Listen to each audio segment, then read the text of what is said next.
Admiral Zexhai clicked his mandibles in satisfaction as he reviewed the official proclamation displayed on his command console. The holographic text floated before him in the sterile bridge of the Imperial Dreadnought Eternal Glory, each word a testament to the Galactic Empire's absolute dominance. Species designation, human, status, extinct, threat level, neutralized. The declaration had been broadcast across all 17 sectors of the Empire 3 standard cycles ago. The primitive bipeds from the backwater system they called Sol had been thoroughly eliminated during what Imperial records would forever classify as a minor pest control operation. Their crude chemical rockets and kinetic weapons had proven laughably inadequate against the Empire's energy shields and quantum disruptors. Zexhai's secondary eyes focused on the tactical display showing the Empire's newest conquest, the Terran system. Once home to nearly 12 billion humans, it now served as a mining operation for the rare elements found in their asteroid belt. The third planet, which the humans had called Earth, was being systematically stripped of its resources by automated harvesting platforms. Admiral, his communications officer's voice interrupted his contemplation. We're receiving multiple sensor anomalies at the edge of the system. Elaborate, Zexhai commanded, his attention only half focused. Probably another merchant vessel carrying mining equipment. Sir, our long-range sensors are detecting movement. Multiple contacts emerging from what appears to be empty space. That caught the Admiral's attention. His four eyes swiveled toward the tactical station as warning lights began flickering across the bridge. The sensor operator, a young Cathari with nervous tail movements, was frantically adjusting his instruments. Impossible readings, Admiral. The contacts appear to be massive, larger than anything in our databases. On screen, Zexhai ordered, his mandibles clicking with irritation. Pirates, perhaps. Some foolish species thinking they could raid Imperial mining operations. The main view screen shimmered to life, displaying the outer edge of the Terran system.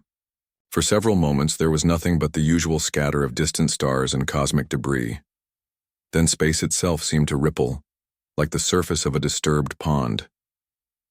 By the 7 moons, whispered the sensor operator, ships began materializing from what could only be some form of advanced stealth technology. Not 1 or 2 vessels, but hundreds. Then thousands. Massive constructs of dark metal and gleaming energy conduits, each one dwarfing even the Empire's largest dreadnoughts.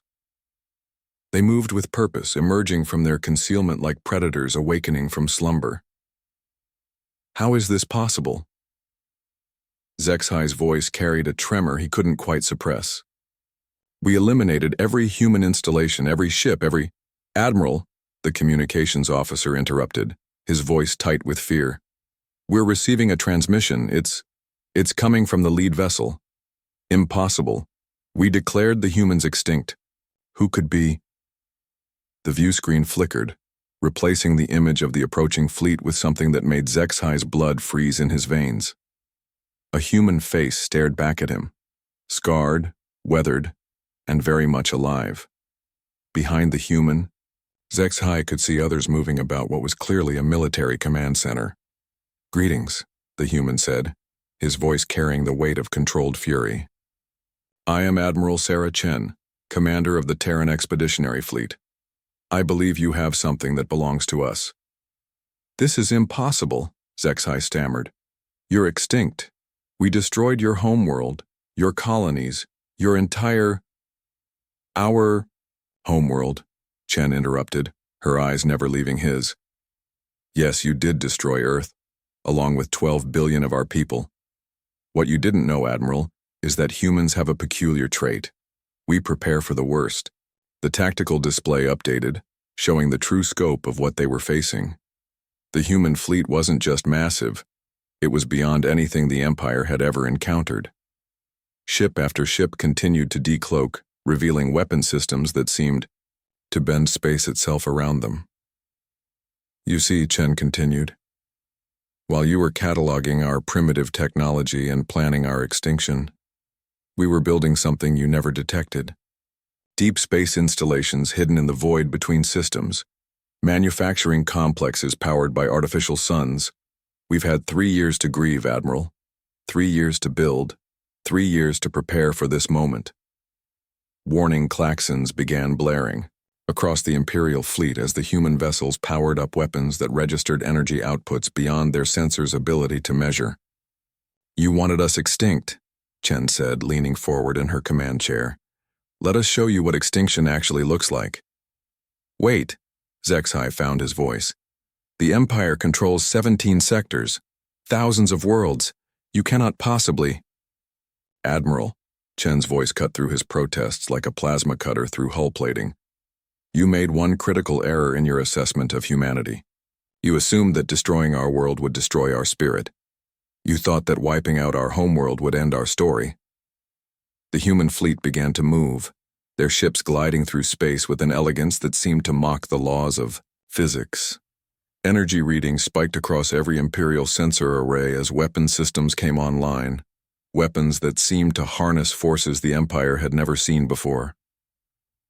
But humans have never needed permission to exist, Admiral. We don't require your acknowledgement to survive, and we certainly don't need your declaration to determine whether we're extinct or not.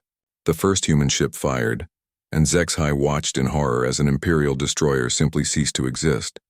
Not destroyed, not vaporized, but erased as if it had never been there at all. You declared us extinct, Admiral Chen said, her image flickering as the transmission began to fade. Consider this our rebuttal. The last thing Admiral Zexai saw before the quantum disruptor tore through his ship's hull was the sight of Earth's sky. Not the barren wasteland they had left behind, but filled with ships. Human ships, thousands upon thousands of them, blotting out the stars themselves. The Galactic Empire had declared humanity extinct. They had been catastrophically wrong.